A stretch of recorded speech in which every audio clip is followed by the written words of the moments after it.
আজকে 1 মার্চ, আর আজকের দিনের বিশেষতা হলো শূন্য বৈষম্য দিবস, জিরো ডিসক্রিমিনেশন ডে। শূন্য মানে যেখানে কোনো কিছু আর অস্তিত্ব থাকে না। বৈষম্য দিবস, আমাদের সমাজে বৈষম্যের কারণে এত বিভেদ, এত অশান্তি, এত প্রকার অত্যাচার আছে।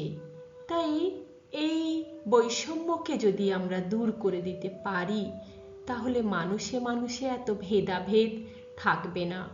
তাই শূন্য বৈষম্য দিবস 1 মার্চ পালন করা হয়।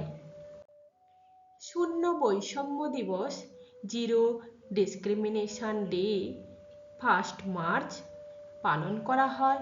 উদ্যোক্তা UNAIDS। প্রথম পালিত হয় 2014 সালে। মূল উদ্দেশ্য কি?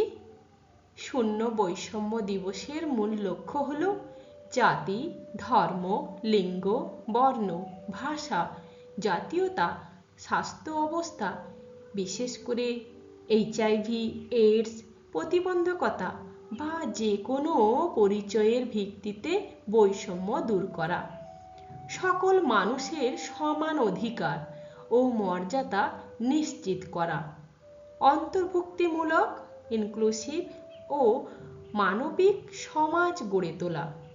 এই দিবসটি বিশেষভাবে ইউনাইটেড নেশনস এর মানবাধিকার নীতির সঙ্গে সামঞ্জস্যপূর্ণ। শূন্য বৈষম্য দিবসের মূল স্তম্ভ কি আছে? একটি বৈষম্যহীন সমাজ গঠনের 3টি বিষয় সবচেয়ে গুরুত্বপূর্ণ। প্রথম, সমতা, ইকুয়ালিটি, আইনের চোখে এবং সমাজের প্রতিটি স্তরে সবার সমান সুযোগ নিশ্চিত করা। হিউম্যান রাইটস, মানবাধিকার, প্রতিটি মানুষের জন্মগত অধিকার হলো রক্ষা করা, বিশেষ করে যারা সংখ্যালঘু বা প্রান্তিক জনগোষ্ঠী। অন্তর্ভুক্তিমূলক সমাজ, ইনক্লুশন, সমাজ থেকে বর্জন বা বিড়ম্বনা দূর করে মূলধারার অর্থনীতি ও সংস্কৃতিতে সবাইকে সমানভাবে যুক্ত করা হলো জিরো ডিসক্রিমিনেশন ডের মূল বৈষম্য দূরীকরণের মূল স্তম্ভ। এই দিবসটির তাৎপর্য কেন এত বেশি?